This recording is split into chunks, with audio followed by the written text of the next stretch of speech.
పిల్లారా ధ్యానం చేసుకుందాం కొద్ది నిమిషాలు అందరం కూడా. దశలోనికులకు రాసిన పత్రిక, 2వ దశలోనికులకు రాసిన పత్రిక పిల్లారా 3వ అధ్యాయము 3వ వచనమును చదువుకొని ప్రార్థన చేసుకుందాం. దశలోనికులకు రాసిన 2వ పత్రిక 3వ అధ్యాయము 3వ వచనం. అయితే ప్రభువు నమ్మదగిన వాడు, ఆయన మిమ్మును స్థిరపరిచి దుష్టత్వము నుండి కాపాడేను. చాలు ప్రార్థించేద్దాం, శిరస్సు వంచుదాం, ముసుగు వెళ్దాం, తండ్రిని వేడుకుందాం. సకలాశీర్వాదములకు కారణభూతుడవైన మా కన్న తండ్రి, నీకు వందనాలు. మరి మధ్యాహ్నం వేళలో మరలా నీ బిడ్డలతో కలిసి ప్రభా ఈ యొక్క నెలలో మరి చివరి శుక్రవారమున మరి పాద పద్మముల యందు మమ్మల్ని అందరినీ ఈ విధముగా కూర్చున్నందుకు హృదయపూర్వకమైన వందనాలు ప్రభా. మరి నెలంతా కూడా మమ్మల్ని ఎంతగానో కాచి కాపాడి భద్రపరిచావు తండ్రి, నీకు వందనాలు. మరి నాయన రేపు వచ్చేది మరి మరొక నెలలో మేము అడుగు పెడుతున్నాం ప్రభు, నీకు వందనాలు. మరి కార్యక్రమాలు ఎన్నో ఉన్నాయి ఈ సంవత్సరం కూడా జరగవలసినవి, అవన్నీ కూడా క్రమముగా మర్యాదగా జరుగుటకు సహాయం చేయండి. ఈ వాక్యమును ధ్యానిస్తున్నాం ప్రభా, నీకు వందనాలు. మాకు కావలసిన ఆధ్యాత్మికమైన మాటలు, బలపరిచే మాటలు, స్థిరపరిచే మాటలు, మమ్మల్ని ఇంకా భక్తి భావాలలో నడిపించే అమూల్యమైన నీ మాటలు మా అందరికీ ధారాళముగా అనుగ్రహించండి. ఎందుకనంటే నీ వాక్యం ఉన్నవారే బ్రతుకుతారు నాయన, నీ వాక్యం ఉన్నవారే స్థిరముగా ఉంటారు ప్రభా. కాబట్టి స్థిరమైన నీ మాటల ద్వారా ఇంకా మేము స్థిరత్వాన్ని కలిగిన వారి ఉండటకు సహాయం చేయండి. రావలసిన మా ప్రియులు అందరినీ సకాలంలో తోడుకుని రండి. మీరే మాతో మాట్లాడి సమస్త ఘనతయు మహిమయు ప్రభావములు పొందుకోమని యేసు వారి పరిశుద్ధ నామములో ప్రార్థించి వేడుకుంటున్నాము తండ్రి. ఆమేన్, ఆమేన్. మంచిది పిల్లలు, ప్రభువుని స్తుతించుట మరి మనందరికీ కూడా చాలా చాలా చాలా మంచిది. మంచి విషయంలో ఎప్పుడు దేవుడు ఉంటాడు. ఏంటి మంచి కార్యక్రమంలో ఎవరుంటారు? దేవుడు. మరి మంచిది అని మనం అనుకుంటే మరి దేవుడు ఎక్కడున్నాడు? మనతోనే ఉంటాడు. కాబట్టి ఎప్పుడు కూడా మంచిని దేవుడు నేర్పించాడు తప్ప చెడు అనేది నేర్పించాడు. కాబట్టి ఇక్కడ మనం చదివిన లేఖన భాగమును కానీ జాగ్రత్తగా మనము ఆలోచన చేస్తే ఈ దశలోనికలో ఉన్న, అంటే దశలోనికలు అనగా పట్టణాల పేర్లు, ఏంటి సంఘము పేర్లు కాదు. ఏ పేర్లు ఇవి? పట్టణానికి ఉన్న పేర్లు అన్నమాట. దశలోనికలో ఉన్నవారు ఏంటి, లేకపోతే కొరింథీయులు, ఎఫెసీయులు ఏంటి, లేకపోతే ఏంటి కొలసీయులు, ఇవన్నీ కూడా ఊరు పేర్లు అన్నమాట. ఏంటి ఆ ఊరిలో ఉన్న ప్రజలకి మాట్లాడుతున్న మాటలు అన్నమాట. అయితే ఇక్కడ పౌలు గారు ఒక మంచి మాటను ఆయన తెలియపరుస్తున్నారు. ఈ 2వ దశలోనికులకు రాసిన పత్రిక 3వ అధ్యాయము 3వ వచనంలో అంటున్నారు, అయితే ప్రభువు నమ్మదగిన వాడు. ఎవరంటే ఎవరు? ప్రభు. జాగ్రత్తగా మనం ఆలోచించాలి. అయితే అంటే ఇప్పుడు దాకా మీరు ఎన్నెన్నో విన్నారు, ఎన్నెన్నో చూశారు. అయితే నేను చెప్పింది ఒక మాట చెప్తున్నాను, మీరు జాగ్రత్తగా వినండి. ఓ దశలోనికలో ఉన్న వారులారా, అయితే ప్రభు ఎవరనంటే నమ్మదగిన వాడు. ఎందుకు నమ్మదగిన వాడు అనేది మనం ఆలోచిస్తూ ఉంటుంటే పిల్లరా, ఈ సంఘంలో చాలా అపోహలు ఉన్నాయి. ఏమై ఉన్నాయి? చాలా అపోహలు ఉన్నాయి అన్నమాట. అంటే చనిపోయిన వారి గురించి ఏమున్నది? వారికి ఒక అపోహ. ఏంటి అపోహ అనంటే, మేము చనిపోతున్నాం, ఇక్కడతో మా జీవితము ఏమైపోయింది? ముగిసిపోయింది. మేము చనిపోతున్నాం, ఇక్కడతో జీవితం ఏమైపోయింది, ముగిసిపోయింది అని ఒక అభిప్రాయముతో భక్తి కలిగి ఉన్నారు. ఎవరు? ఈ దశలోనిలో ఉన్న వారందరూ కూడా. అంటే ఈ నిరీక్షణ ఎప్పటిదాకా ఉందంటే వారికి ఈ ఆయుష్కాలం ఉన్నంత వరకే, 60-70 సంవత్సరాల మట్టుకే ఉన్నారనమాట వారి నిరీక్షణ. మేము బ్రతికినంత కాలం మా దేవుడు మాతో ఉంటాడు చాలు అనే ఒక ఆలోచనతో వారు ఉంటున్నారు. అయితే పౌలు గారు అంటున్నారు, నాయన ఈ జీవిత కాలం మట్టుకే కాదు, ప్రభువునందు నిరీక్షణ, రాబోతున్న ఏంటి మరొక జీవితం ఉంది, మరొక జీవితంలో మనం ప్రవేశిస్తున్నాం. దాని కొరకు కూడా మీరు ఏర్పడి ఉండాలంటే నిరీక్షణ కలిగి ఉండాలని ఒక గొప్ప నిరీక్షణతో కూడిన మాటలు పౌలు గారు ఏం చేస్తున్నారంటే ప్రియులారా ఈ దశలోనిలో ఉన్న వారికి చెప్తున్నాడు అనమాట. అందుకే ఇక్కడ అంటున్నాడు, అయితే ప్రభువు నమ్మదగిన వాడు. ఎవరండి? మనం ఎవరికైనా మాటిస్తాం ఏంటి, మనం మాటిస్తాం కదా. మాట ఇచ్చిన మనమే ఆ రోజే చనిపోయాం అనుకోండి, ఉదాహరణకి ఏమైపోతే చెప్పండి, ఆ మాట నిరార్థకము అయిపోయింది. ఎందుకంటే మన జీవితం మన చేతుల్లో లేదు కదా. మాట అయితే ఇచ్చాం, అమ్మ నేను ఉంటాను నీతో, ఏంటి నీ కష్ట సుఖాల్లో నేను ఉంటాను, అన్నింటిలో కూడా నేను ఉంటాను అని ఎదుటి వ్యక్తికి మనం ఏమి ఇచ్చాం, వాగ్దానం చేశాం. కానీ కాలగతిని మన వర్షంలో ఉండవు కదా. మరి ఇచ్చిన మరుసటి రోజే మనం కూడా కాలం చేసామనుకోండి, మరి వారేమైపోతారు, నిరుత్సాహులు అయిపోతారు, ఏంటి భయానికి గురైపోతారు. అందుకే ఇక్కడ ఏమంటున్నాడు అనంటే మనము నమ్మిక అనేది ఎవరి మీద పెట్టాలి అనేది చెప్తున్నాడు. చూసారా, ఎవరి మీద పెట్టాలి? మనుషుల మీద పెడతాం కానీ చెప్పలేం కదా, ఎవరు ఎప్పుడు ఉంటాము అనేది నిర్ధారణ ఇవ్వలేం, ఎవరు చెప్పలేం ప్రియులారా. అందుకే ఇక్కడ ఒక మంచి మాట చెప్తున్నాడు. సంఘానికి ఎంతో మంది వస్తారు, ఎంతో మంది రకరకాలుగా చెప్తారు. ఏంటి రకరకాల దైవజనులు వస్తారు, అమ్మా మీ సంఘానికి అది ఇస్తానంటారు, లేక ఇది ఇస్తానంటారు, లేకపోతే మనకి తెలిసినవే కదా ఇవన్నీ కూడా. కానీ వారు ఏం చేస్తారు, వారి యొక్క పరిస్థితులను బట్టి రాకపోవచ్చు, కొంతమంది మోసం చేయవచ్చు, రకరకాలుగా చేయొచ్చు. కానీ మనకి ఏముండిపోతుంది, ఆ ఆశ అనేది ఉండిపోతుంది. అగో పలానా ఆయన ఆశించాడు, చెప్పాడు కదా, వస్తానన్నాడు కదా, ఇస్తానన్నాడు కదా అనే ఆశ అయితే మనకి ఎల్లప్పుడూ. అందుకే ఇక్కడ పౌలు గారు అంటున్నారు, నాయన ఈ దశలోనికి సంఘానికి కానీ రాబోతున్న సంఘాలకు కానీ ఎందరెందరో ఎన్నెన్నో చెప్తారు, కానీ వారి మాటల మీద మీరు ఏమాత్రము కూడా ఏం పెట్టద్దు, నమ్మకం ఉంచకండి. ఎవరి మీద పెట్టాలంటే ప్రభు అనేవాడు గొప్పవాడు, ప్రభు అనగా గొప్పవాడు. ఆ ప్రభువు నమ్మదగిన వాడు. చూసారా, అంటే ఎంత క్లియర్ గా అర్థమయ్యేలా చెప్తున్నాడు అంటే నీవు గాని నేను గాని ఎవరి మీద నమ్మకం పెట్టుకోవాలంటే ఆయన పేరేంటనంటే ప్రభువు. ఎవరి మీద పెట్టుకోవాలంట? ప్రభు మీదే నమ్మకం పెట్టండి.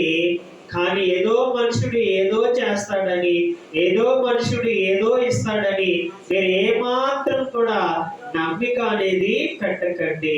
ఒకవేళ మీరు అలా పెట్టుకుంటే మీరు నిరాశము అంటే నిరసించుకోవడం కానీ లేకపోతే నిరాశలుగా జీవించడం కానీ అవుతుంది. దానిని బట్టి మీరు ఏదైనా చేసేసుకోగలరు. రండి, అది ఉంటుంది కదా సమాజంలో, అందరిలో ఉంటుంది. అందుకే ఆ దశలోనికిలో ఉన్న వారితో చెప్తున్నాడు, అయ్యా వద్దు. నేనైనా సరే, ఇప్పుడు పౌలు ఉన్నాడు, పౌలు కూడా ఎన్నో ఆశలు చెప్పచ్చు, ఎన్నో చెప్పచ్చు. మరి వయసులో ఉన్నవాడు కాబట్టి ఎన్నో చెప్పచ్చు. కానీ రాలేని పరిస్థితులు ఉంటాయి, లేక ఆయన చంపే పరిస్థితులు ఉంటాయి. మరలా రాలేక ప్రియులారు ఇచ్చిన మాట నెరవేర్చలేని వాడుగా కూడా ఉండవచ్చు. అందుకే ఆయన కోసం కూడా చెప్పుకుంటలేదు, కానీ ఎవరి కోసం చెప్పుకుంటున్నాడు? ప్రభువు కోసం మాత్రమే చెప్తున్నాడు. చూసారా? అంటే వాక్యము చెప్పిన వాడి మీద కూడా మనం ఏం పెట్టుకోకూడదు. అది గొప్పతనం. కానీ ఈ రోజుల్లో ఎవరి మీద పెట్టుకుంటున్నారు అంటే వాక్యం చెప్పిన వారి మీద పెట్టుకుంటున్నారు. ఏంటి వాడు చేయలేదనుకో, వీళ్ళు కూడా ఏమైపోతున్నారంటే చెదిరిపోతున్నారు. ఈరోజు ఎక్కువ శాతము దేవుణ్ణి విడిచిపెట్టడానికి మెయిన్ రీజన్ ఎవరంటే ఈ సేవకులే తయారవుతారు. మాట ఇచ్చేస్తున్నారు వీళ్ళు. ఏంటి ఆ మాట ఇచ్చేయడం వల్ల వారు ఏం చేస్తున్నారు అంటే చేయలేకపోతున్నారు. ఈ చేయలేకపోవడం వల్ల వారిలో ఏమొస్తున్నారంటే ఇదిగో మాట ఇచ్చారు, మాట తప్పారు, మీరు ఎలాంటి వారు ఏంటంటే రకరకాలుగా మాట్లాడటం. వీళ్ళు ఎందుకంటే గొప్పల కోసం ముందు చెప్తా ఉంటారు. మీకు అర్థమైందా? ఎవరి కోసం? గొప్పల కోసం వీళ్ళు ఏం చేస్తారంటే మాట తోలేస్తారు. అది చేయలేనప్పుడు ఏమవుతుంది? అది మాటలా ఉండదు, ఒక ఆత్మ నశించిపోతుంది దానివల్ల. దీన్ని ఎవడు కొన్నాడు మాట? పౌలు గారే ఎత్తలేదు ఇక్కడ. ఏంటి పౌలు గారు ఆయన చిన్నోడా? ఇచ్చినవాడు, మాట నిలబెట్టుకున్నంత స్థాయి గలవాడు. అయినప్పటికీ కూడా ఆయన కూడా ఏమి ఇస్తలేదు, మాట ఇస్తలేదు. నా మీదే నమ్మకం పెట్టుకోండి, నా మీదే మీరు గురి కలిగి ఉండండి, మీకు ఆర్థికంగా అన్ని విధాలుగా నేను సహకారిగా ఉంటానని ఆయనే చెప్పుకోవట్లేదు. కానీ ఎవరి కోసం చెప్తున్నాడు? ప్రభు కోసం చెప్తున్నాడు. అది ఎప్పుడు కూడా మనం ఎవరిని చూపించాలనంటే ప్రభువును మాత్రమే చూపించుకోవాలి తప్ప మనల్ని మనము చూపించుకోకూడదు. అలా చూపించుకున్నాం అనుకోండి, దేవుణ్ణి అగౌరవపరిచిన వారు అవుతాం. అందుకే ఇక్కడ పౌలు వారందరికీ కూడా, ఓ దశలోనికిలో ఉన్న వారులారా జాగ్రత్తగా వినండి, మీకు ఒక విషయాన్ని తెలియపరుస్తున్నాను. అయితే ఇప్పుడు దాకా మీరు అందరి మీదో ఏం పెట్టుకున్నారు? గురి కలిగి ఉన్నారు, లేక నమ్మకం కలిగి ఉన్నారు, ఏదేదో చేస్తారని అనుకున్నారు. అయితే ఒక్కటి మాత్రం నేను చెప్తున్నాను, సర్వకాలములు కూడా మీకు గుర్తుండిపోయేది ఏదైనా ఉందనంటే ఇదిగో ప్రభువే. ఎవరంట? ఎంతకంటే ఏం కావాలి మనకి చెప్పండి. ప్రభు అయితే ఎల్లప్పుడూ ఉంటాడు, మనుషుడు ఉంటాడా చెప్పండి? ఇప్పుడు నా మీద పెట్టుకోవచ్చు, అన్ని విధాలుగా నేను దొరుకుతాను, ఎక్కడెక్కడికో వెళ్ళిపోతాం, పరిస్థితులను బట్టి ఎక్కడెక్కడికో మనం వర్కుల మూలంగా ఏదో రీతిగా పిల్లరా వెళ్ళిపోతాం. అంటే అన్ని విధాలుగా మనం అందుబాటులో అనేది ఉండలేరు, ఏ మనుషుడు ఉండలేడు అంటాం, కానీ ఏ మనుషుడు ఉండలేడు. మరి అన్ని విధాలుగా మనకి అందుబాటులో ఉన్నవారు ఎవరైనా ఉన్నారు అంటే పిల్లరా ఆయన పేరే చెప్తున్నాడు. ఆయనే మన ప్రభువు. ఎవరంటే మన ప్రభు, మన ఆరాధిస్తున్న ప్రభు, మనం నమ్ముకున్న ప్రభు, మన ప్రార్థనలకు ప్రతిఫలాన్ని ఇచ్చిన ప్రభు మాత్రమే మనకి అన్ని వేళలా ఏంటి చాలినవాడు, సరిపోయినవాడు, మనకి అన్ని వేళలా దొరికేవాడు ఆయనే. అందుకే ఆయన మీదే నమ్మదగిన వాడు. చూసారండి, ఇట్టి ధైర్యాన్ని మనము కలిగి ఉండాలి, ఎదుటి వారికి కూడా ధైర్యాన్ని చూపించాలి. పౌలు గారిది అదే. ఇప్పుడు పౌలు గారికి ఉన్న ధైర్యం ఎవరు? ప్రభువే. ఏంటి ఎన్నెన్నో ప్రాంతాలకు పోతున్నాడు, తెలియని ప్రజలు ఉన్నారు, ఏంటి మూర్ఖులు ఉన్నారు, మంచివారు ఉన్నారు, అందరి దగ్గరికి వెళ్ళిపోతున్నాడు. కానీ ఎవరిని బట్టి వెళ్ళిపోతున్నాడు? ప్రభువుని బట్టే. నా దేవుడు నన్ను కాపాడుతాడు, నా దేవుడు నన్ను పోషిస్తాడు, నా దేవుడు నన్ను తప్పిస్తాడు, నా దేవుడు నాకు ఆరోగ్యాన్ని ఇస్తాడు, నా దేవుడు నాకు ఆయుష్ ఇస్తాడని ఎక్కడెక్కడికో వెళ్ళిపోతున్నాడు. కానీ ఎవరి మీద నమ్మకం పెట్టుకున్నాడు? ఆయన అంత నమ్మకం పెట్టుకున్నాడు కాబట్టి ఇప్పుడు దశలోనికల వారిని కూడా అదే విధంగా ఉండండి. చూసారండి, అంటే ముందు ఎవరిలో ఉండాలి? మనలో ఉండాలి. వాక్యాన్ని చదువుతున్న వారిలో ఉండాలి, వాక్యాన్ని వింటున్న వారిలో ఉండాలి, వాక్యం చెబుతున్న వారిలో ఉండాలి. ముందు మనలో ఉంటేనే ఎదటి వాడికి ఆ రుచిని బాగా అందించగలం. మనకి ఆ రుచి సరిగా తెలియలేదు అనుకోండి, ఎదటి వాడికి ఏం చెప్తాం? ఏంటి అంతే కదండి. ఇప్పుడు ఒక ఎలక్ట్రీషియన్ ఉన్నాడు అనుకోండి, ఎన్నో వైర్లు ఉంటాయి. ఆ వైర్లు అన్నిటి కోసం ఏం చేయగలడు?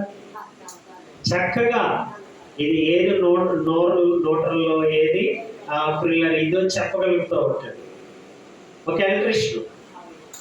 ఏంటి ఏది ఎందులోంచి ఎలా లాగితే కలెక్షన్ వస్తుందో, ఎందుకంటే అందులో అతను ఏమై ఉన్నాడు? మంచి నైపుణ్యత కలిగి ఉన్నాడు కాబట్టి చక్కగా చెప్పేస్తున్నాడు.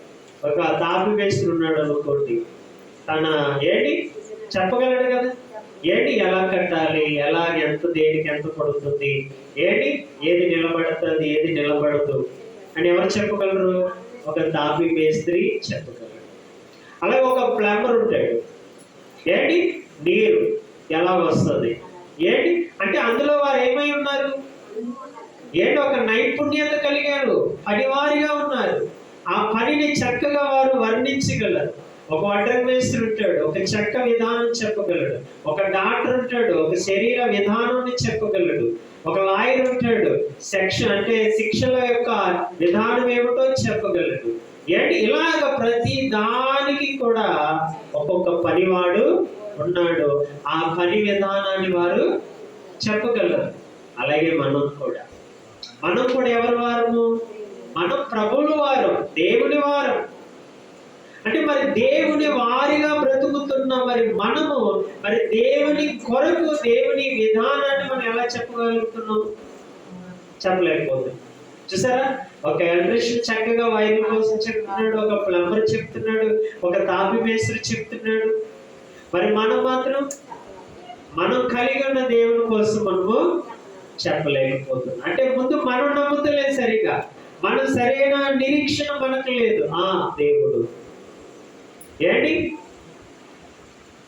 అన్న ఒక అనాలోచనతోనే వింటున్నామే తప్ప దేవుని మాటలు పూర్ణమైన హృదయముతో దాని మీద మనం ప్రిల్లరా మనసు పెడతలేదు, దాని మీద పూర్తిగా మనం ఆనుకుంటలేదు ప్రిల్లరా. అందుకే దేవుడికి ప్రార్థన చేసిన అపనమ్మకమే, ఏంటి దేవుడి సన్నిధికి వెళ్ళినా అపనమ్మకమే, దేవుడి యొక్క ఏంటి పాటలు పాడిన ఎన్ని చేసిన ఇంకా మనలో ఏం కలుగుతుందనంటే ఒక్కొక్కసారి మనలో అపనమ్మకం వచ్చేస్తుంది. చూసారా, ఒక ఎలక్ట్రీషియన్ అయితే కరెక్ట్ గా చెప్పేస్తాడు, అంటే కరెక్ట్ గా ఎరుగుతుంది ఏంటి అని అంటాడు. ఇదిగోండి నీకు వస్తుందండి, నేను సెట్ చేసేసానండి, నీరు వచ్చేస్తాను. చూసారా, వారికి అంత గురుంది, ఎందుకంటే ఆ పని అంతగా వారికి అర్థమైపోయింది. మరి మనకు మాత్రం ఏంటి? మనకు మాత్రం ఇంకా ఇంకా ఇంకా ఇంకా మనలను ఏం చేస్తుంది? ప్రార్థన చేస్తున్న వెనకాతల నుంచి దుష్టుడికి అవకాశాన్ని ఇస్తానే ఉంటున్నాం. ఏంటి అపనమ్మకం అనేది ఇంకా మనలో ప్రిల్లరా ఏదో ఒక మూల ఇంకా గూడు కట్టుకుని ఉంటుంది. అన్నీ చేస్తున్నాం కానీ అది మాత్రము పోవట్లేదు ప్రిల్లరా. అలాగుంటే మరి మనం ప్రభు నమ్మదగిన వాడని మనం పూర్తిగా అంగీకరించలేము, ఎదటి వాడికి కూడా మనం చెప్పలేకపోతున్నాం. ఎందుకనంటే ఈరోజు చాలా మంది మా దేవుడు చాలా గొప్పవాడండి, మా దేవుడు చాలా ఏంటి కార్యాలు చేస్తాడండి అని మనం తెగించి చెప్పలేకపోతున్నాం పిల్లలు. ఎందుకనంటే ఎదుటివాడు మనల్ని ఏదో ప్రశ్నిస్తాడని. ఏంటంట? ఎదుటివాడు మనలే వాడు ప్రశ్నిస్తే మనకేంటి, మనం మాత్రం ఎవరి కోసం చెప్పాలి? ఏంటి అర్థమైందా? ఎదుటివాడు ఏదో ప్రశ్నిస్తాడని మనం వెనకబడుకోకూడదు. మనం తెలుసుకున్న దేవుడి కోసం చాలా గొప్పగా చెప్పటమే మన పని. అంటే ఏంటి, ఇప్పుడు తాపి మేస్త్రి వచ్చాడండి, ఇల్లు కడతాడు. ఆయన ఏమడుగుతా, మీకు ఇల్లు ఉందని అడుగుతామండి. ఏమన్నా ఇల్లు కట్టడానికి వచ్చిన వాడిని నీకు ఇల్లు ఉందని అడుగుతామా? ఇల్లు కట్టడానికి వచ్చినవాడు అంతే, అంతేనా? ఎవరైనా అంతే. అలాగే మనం కూడా సమాజంలో ఎవరో మనల్ని ఏదో అడుగుతారని మనం చెప్పకుండా ఉండకూడదు. మన దేవుడు గొప్పతనం అంటే దేవుడు మీకేం చేశాడండి, మీకేం చేశాడని అడుగుతారండి. ఎందుకు? మన దేవుడు మనకి చేసినవి చెప్పాలని అంటే మన ఆయుషే ఏమో సరిపోద్దా? అన్ని తెలుసుకోవాలి మనం, అన్నీ ఉన్నాయి మన దగ్గర. అంతే తప్ప ఏదో చేయలేదని మనం ఆగిపోకూడదు.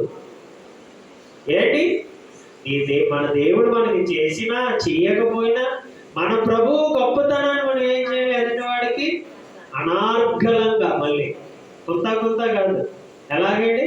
అనార్గళంగా వారికి మనం ఏం చేయాలంటే ప్రచురించేయడమే.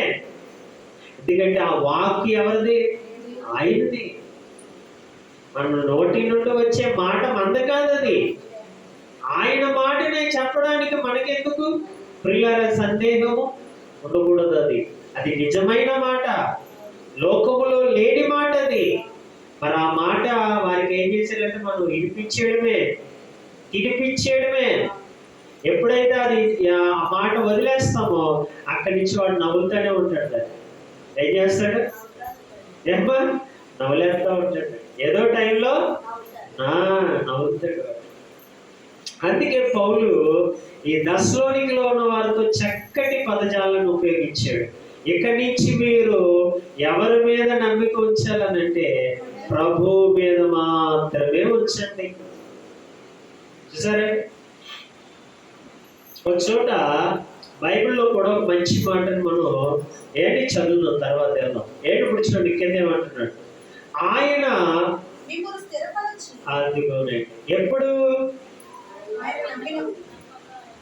ఎప్పుడు స్థిరత్వం ఎప్పుడు అవుతుందో చెప్పండి. అంతే కదండి. ఇప్పుడు మనం ఒక కంపెనీ మీద అంటే లేక ఒక దేని మీద పూర్తి నమ్మకం ఉంటేనే స్థిరత్వం అనేది వస్తుంది. పూర్తి నమ్మకం లేదనుకోండి, స్థిరత్వం ఎవరికి ఉండదు. స్థిరత్వం ఉండాలంటే ముందు ఏది ఉండాలి? పునాది నమ్మకం. దేవుడు ఉన్నాడని, ఆయన వద్దకు వచ్చిన ప్రతి ఒక్కరికి ఫలము దొరుకుతుంది, ఫలం ఇస్తాడు. చిన్నదో పెద్దదో ఏదోటి ఇస్తాడు. పంపించడు కదా, ఉత్తరే పంపించడు కదా. ఏంటి తండ్రి, నువ్వు 1000 రూపాయలు అడిగినా కనీసం 10 రూపాయలు ఇస్తాడు కదా. మొత్తానికి కూడా పంపించేస్తాడు.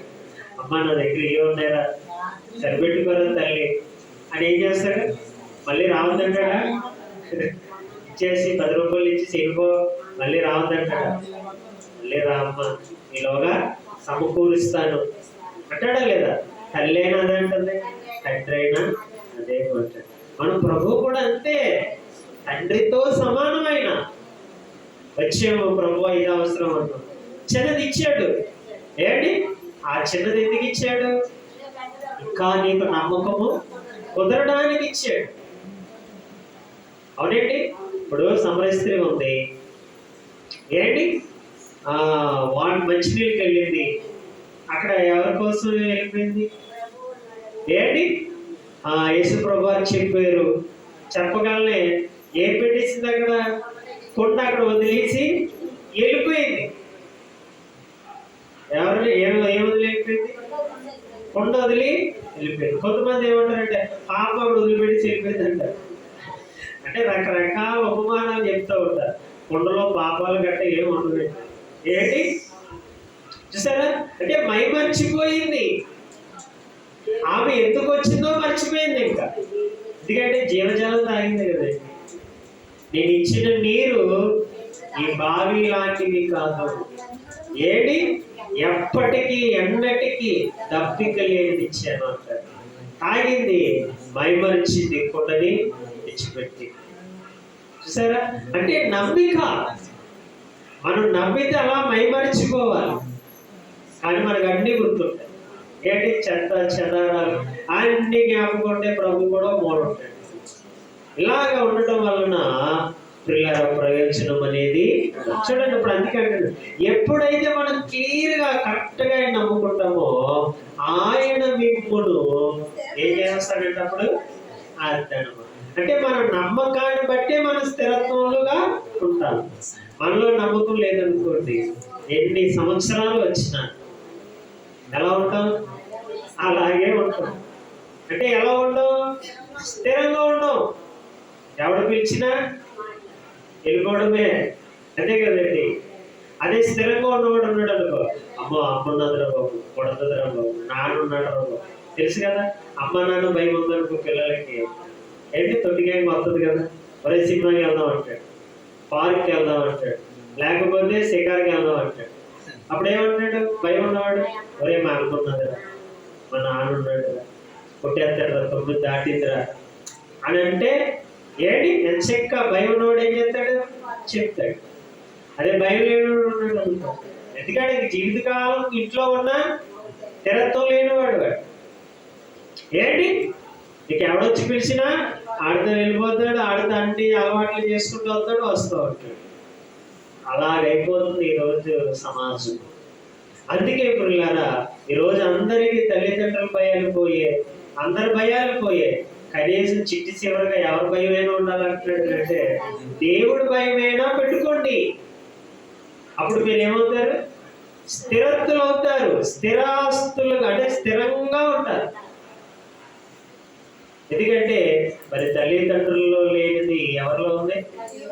ప్రభువులో ఉంది. చూసారా? అందుకే మరి ఇప్పుడు మనం అందరం ఎవరిలో చూడాలంట? ప్రభువునే చూడండి, మనుషులు కూడా చూడమాకండి. ఏమో మీ తల్లిలో ఏది కనబడవచ్చు, మీ తండ్రిలో ఏది కనబడవచ్చు. ఏంటి కాబట్టి ఎవరిని చూడాలి? ప్రభువును చూడండి. అప్పుడు మీరు ఏమై ఉంటారంట? స్థిరముగా. స్థిరముగా ఉన్నవాడిని ఎప్పుడూ కదిలించలేడండి. ఇది సత్యమేండి. స్థిరంగా లేని వాడిని ఎప్పుడొచ్చినా కదిలిపోతాడు. అంతే కదండి. అందుకే దేవుడు మన పునాది ఎలా వేయాలనుకున్నాడు అంటే స్థిరమైన పునాది. దీన్ని ఎప్పుడు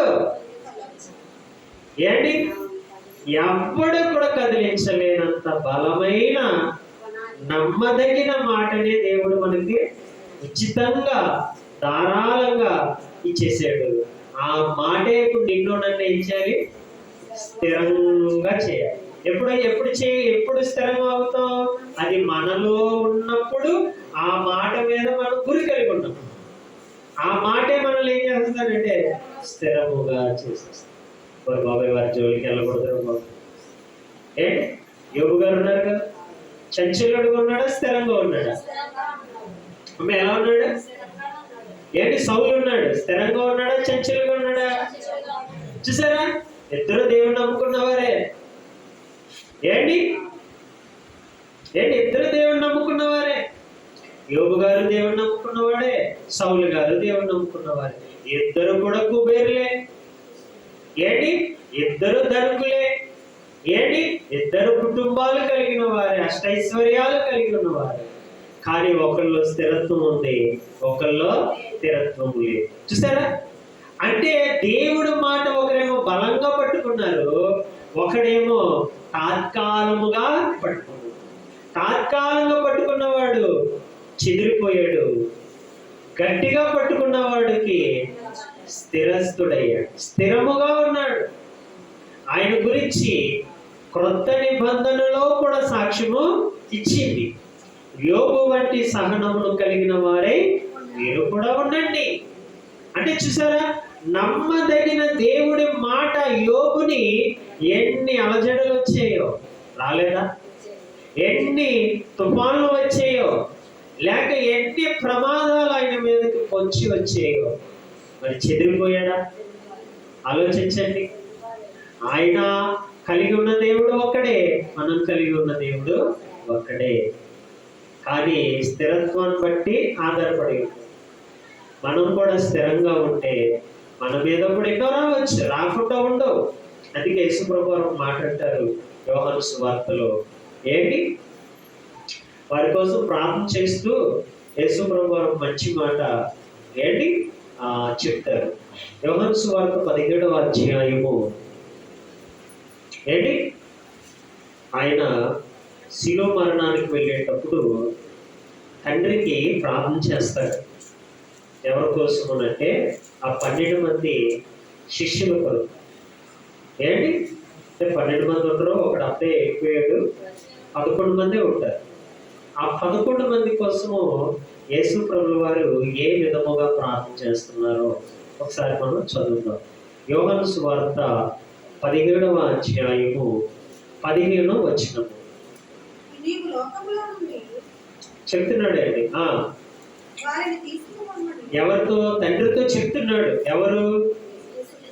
కుమారుడు తండ్రికి విజ్ఞాపన చేస్తున్నాడు. నీవు అనగా తండ్రి లోకములో నుండి వారిని తీసుకొని పొమ్మని నేను ప్రార్థించటలేదు గాని, చూడండి, దుష్టుని నుండి వారిని కాపాడమని. చూసారా ఏమని ప్రార్థన చేస్తున్నాడంట? ఈ లోకములో నుండి తీసుకొని వెళ్ళిపో ప్రభు తండ్రి అని అంటలేదంట. అలాగైతే మనం అందరం కూడా ఏం చేయాలి?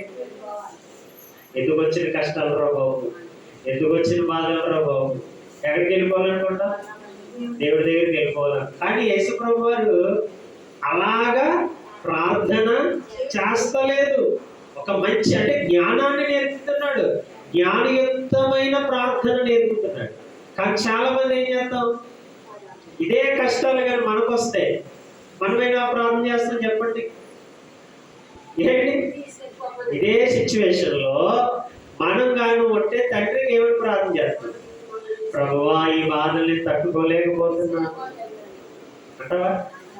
మా అబ్బాయి గోల, మా అమ్మాయి గోల, లేక మా కోడలు గోల, ఏంటి లేకపోతే నా శరీరంలో ఉన్న గోల, ఇవన్నీ నేను తట్టుకోలేకపోతున్నాను ప్రభువా, క్షణాల్లో నన్ను అంటారు అనమాట. బ్రహ్మాండంగా అంటారు, చక్కగా అంటారు. సరే అలా కూడా అనకూడదంట. ఎవరి దగ్గర అంటే ఇంకెందుకు మరి దేవుని నమ్ముకోవడం? ఈరోజు చాలా మంది ఇలాంటి వారు కూడా ఉన్నారు. ఎందుకని?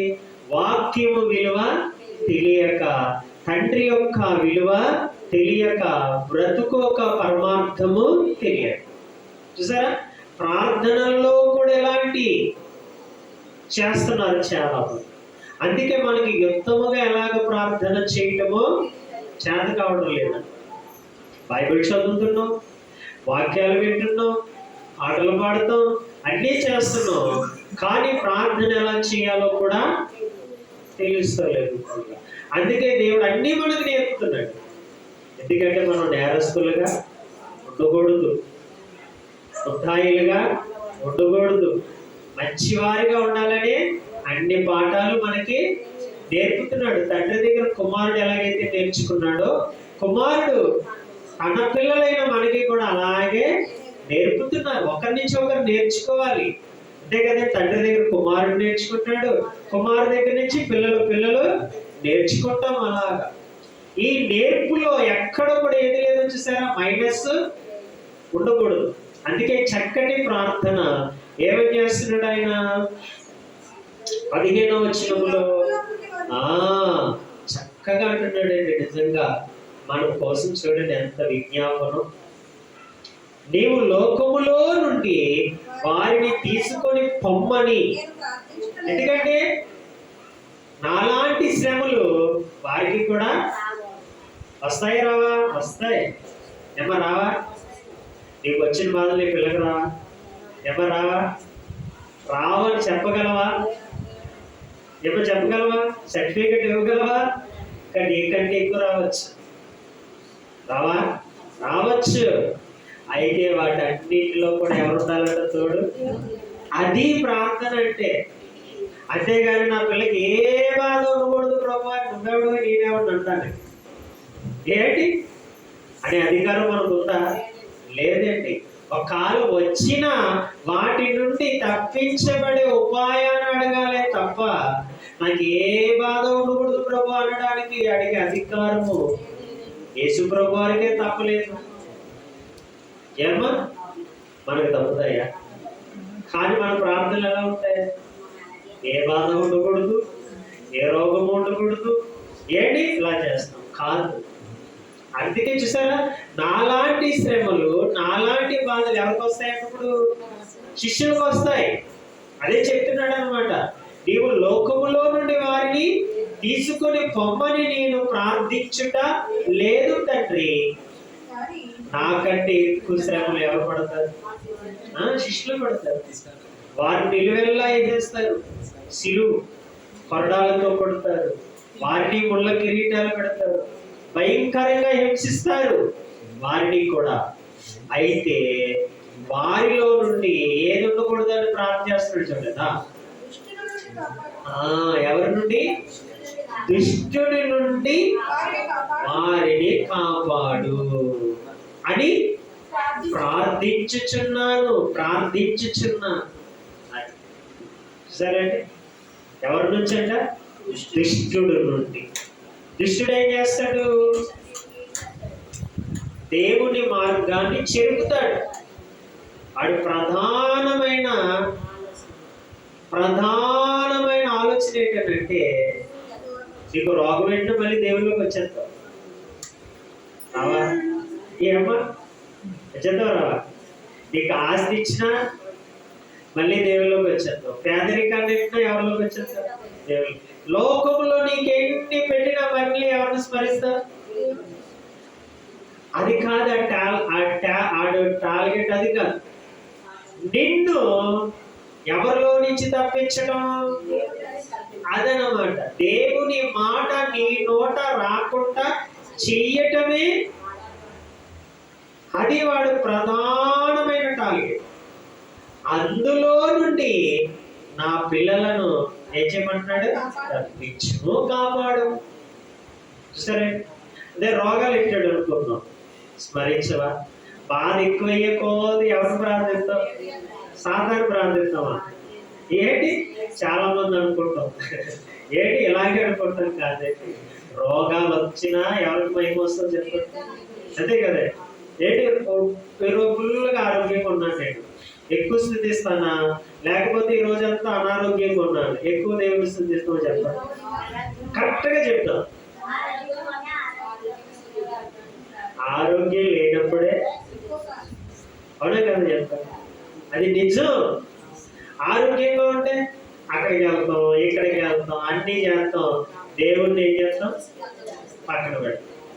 అదే కొంచెం బలహీనత ఎక్కువైంది అనుకోండి, ఇంటి పట్టునే ఉంటాము, బైబిల్ చదువుకుంటాము, దేవుణ్ణి ప్రభువా తండ్రి తగ్గించు డాడీ అని ఆనాడు ఏంటి కన్నీరు కార్చిన ఆ యొక్క మార్త వలె పాదాలు పట్టుకొని మొదలు అనుకుంటాం.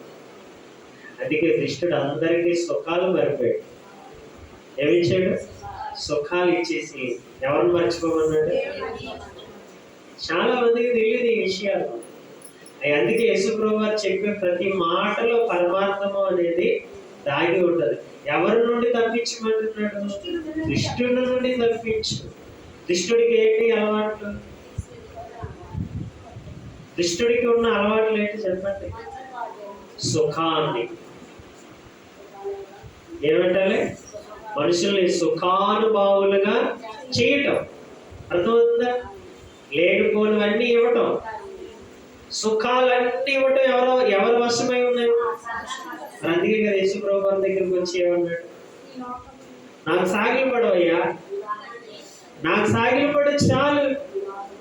లోకంలో ఉన్న రాజ్యాలు, సుఖాలు ఏంటి? అంత చందాలన్నీ ఎవరి వశంలో ఉన్నాయి? నా వశంలో ఉన్నాయి. నీకు ఇచ్చేస్తాను. నీ దగ్గర అనేకమైన పనివారిని పెడతాను. ఏంటి? లేక అనేకమైన అందగత్తెలు పెడతాను. ఎవరికి? నీకు దాసోహంగా చేస్తానయ్యా. నువ్వు ఒక్క పని చేయి. నాకేం చేయాలంటే నమస్కారం చేయి, సయ్యుడు చేయి చాలు, లేక నాకు సెకండ్ చాలు. చూసారా? అందుకే భక్తుడు అంటాడు, పేదరికమునైనను ఐశ్వర్యమైనను నాకు వద్దు ప్రభువా అంటాడు. ఏమా? ఐశ్వర్యము వద్దు, పేదరికము వద్దు. మరి ఎలా ఉండాలి? మధ్యలో ఉంటే చాలు. అందుకే పిల్లలు మనం అందరం ఎవరు? ఉన్నవారు కాదు, ఈ పేదవారు కాదు. ఎలా ఉన్నాం? అందుకే ఎవరిలో ఉంటాం? అర్థమైందా మీకు? అన్నీ ఉన్నాయనుకో, ఆడ దేవుల్లో ఉంటాడు. ఏమి లేకపోయినా వాడు దేవుడు. ఎందుకంటే వాడు రకరకాల అలవాట్లకి, రకరకాలమైన వాటికి గురైపోతాడు దేవుడి దగ్గరికి. మరి మధ్య స్థాయిలో ఉన్నవారు ఎవరు అంటే మనమే. అందుకే మనకి ఎవరు కావాలి? ప్రభువు కావాలి. చాలని మన జీవితం. మన జీవితాలు ఎలాంటివి? చాలనివి. అటు వేడిగా ఉండలేవు, ఇటు చల్లగా ఉండాలి. అంటే మనస్తత్వాల కోసం కాదు. ఏంటి పరిస్థితి? ఏంటి అందుకే మనం ఎవరి మీద ఆధారపడుతున్నాం? బాబు నువ్వే దిక్కు, నువ్వే శరణము, ఎవరితో మాట్లాడలేము, ఎవరి దగ్గరికి గొడవకి వెళ్ళలేము, ఎవరితో పోట్లాడి చేయలేము. ఎందుకంటే మనం ఎలాంటివి చాలించాలనేది బలం ఉంది లేదు, బలము పూర్తిగా లేదు, బలహీనత కూడా పూర్తిగా లేదు, మధ్యలో ఉన్నవారు. అది దైవభక్తి అనేది అలా ఉంటేనే చక్కగా అర్థమవుతుంది. కానీ మనుషుడు అనుకుంటాడు నాకు ఐశ్వర్యం కావాలి, నాకు అది కావాలంటాడు. వాటి వల్ల వచ్చేది ఏమీ లేదు. ఆ ఉండటం వల్ల ఇంకా దృష్టికి దగ్గర అయిపోతాం తప్ప దేవుడికి మాత్రం దగ్గరగా ఉండలేదు. అందుకే మనం ప్రభు ఎవరంట? నమ్మదగిన వాడు. ఈ నమ్మదగిన వాడి దగ్గర మనం ఉంటే మనల్ని ఏం చేస్తాడంట? స్థిరపరుస్తాడు. స్థిరత్వం ఉంటే చాలు కదా. పేదవాడిగా ఉండి మనం స్థిరత్తులుగా చేస్తే ఇంకేం కావాలి మనకి? అంతే కదా. స్థిరంగా ఉండడమే కదా. ఉన్నవాడైనా స్థిరంగా ఉండాలనుకుంటావు, పేదవాడైనా స్థిరంగా ఉండాలి. అదేదో మన ప్రభు మనల్ని ఏం చేస్తానంటున్నాడు? అదేదో నేనే చేస్తాను కదా, నన్ను నమ్ముకుంటే, నా మీద ఆధారపడితే ఇంకెందుకు నీకు భయము బెదురు అని ఎవరు చెప్తున్నారు? ప్రభు చెప్తారు. చూసారా? అందుకే పిల్లలారా, మనం ప్రభు చాలా నమ్మదగిన వాడు. అందుకే చివరిగా ఒక మాట, కొరింథీయులకు రాసిన 2వ పత్రిక ఏంటి 2వ పత్రిక 1వ అధ్యాయము 18వ వచనము. 2వ కొరింథీ పత్రిక ఏంటి? ఇక్కడ పౌలు గారు కొరింథీయులతో కూడా అదే పదాన్ని ఉపయోగిస్తున్నాడు. దేవుడు ఎవరంటండి? నమ్మదగిన వాడు గనుక మేము మీకు చెప్పిన వాక్యము అవునని చెప్పి కాదన్నట్టుగా. చూసారా? ఇక్కడ కూడా అంటే ప్రతి జనాంగమునకు దేవుణ్ణి ఎలా చెప్పిస్తున్నాడు అయినా? వారి దేవుని బిడ్డలైనా దేవుని బిడ్డలు కానివారైనా, స్వజనులైనా స్వజనులు కానివారైనా దేవుడు ఏమై ఉన్నాడట? అంతే. మనకే నమ్మదగిన వాడు, వారికి నమ్మదగిన వాడు కాదు అని అంటలేదు ఆయన. ఏ జనాంగమునకైనా ఆయన ఎవరంట? అది ఆ విషయాన్ని ఇక్కడ చాలా చక్కగా అంటున్నాడు. దేవుడు నమ్మదగిన వాడు గనుక మేము మీకు చెప్పిన వాక్యం అవునని చెప్పి కాదన్నట్టుగా. చూసారండి? మేము మాట చెప్పాం, ఉన్నది ఉన్నట్టు చెప్పాం.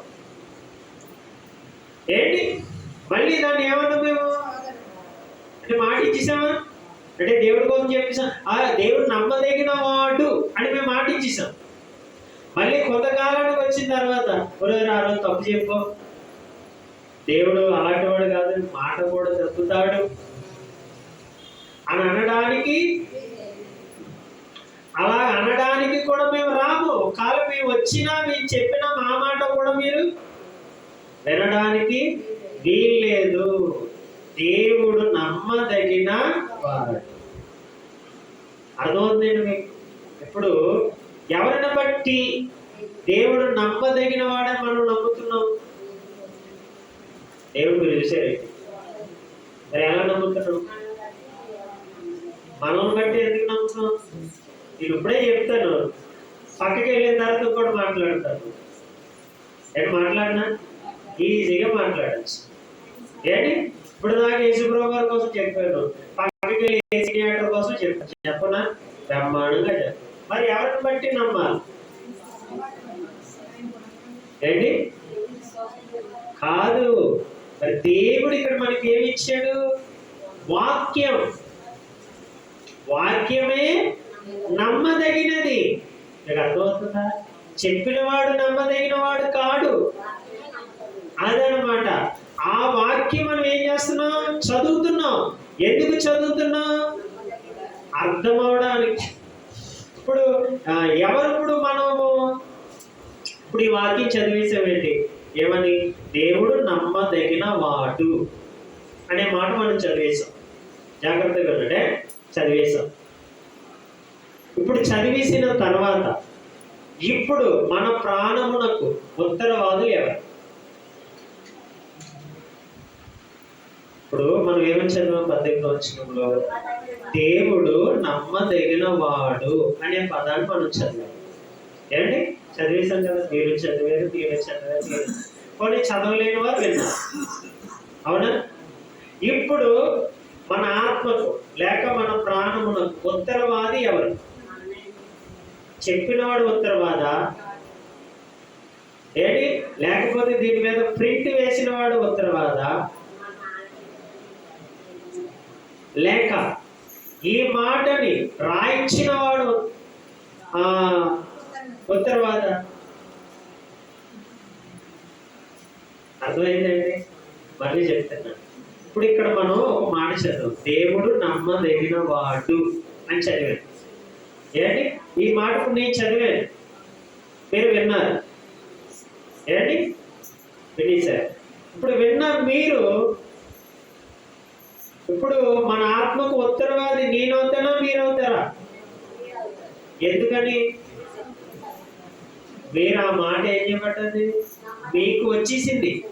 ఎవరి దగ్గర నుంచి వచ్చేసింది? అర్థమవుతుందండి? ఎవరి యొద్ద నుండి వచ్చేసింది అన్నమాట? ఆయన యొద్ద నుండి మన దగ్గరికి వచ్చేసింది అని అంటే అర్థం ఏంటి? మందే బాధ్యత అని. ఇంకా అర్థం అవ్వాలనుకోండి, మనకి పిల్లలు ఉన్నారు.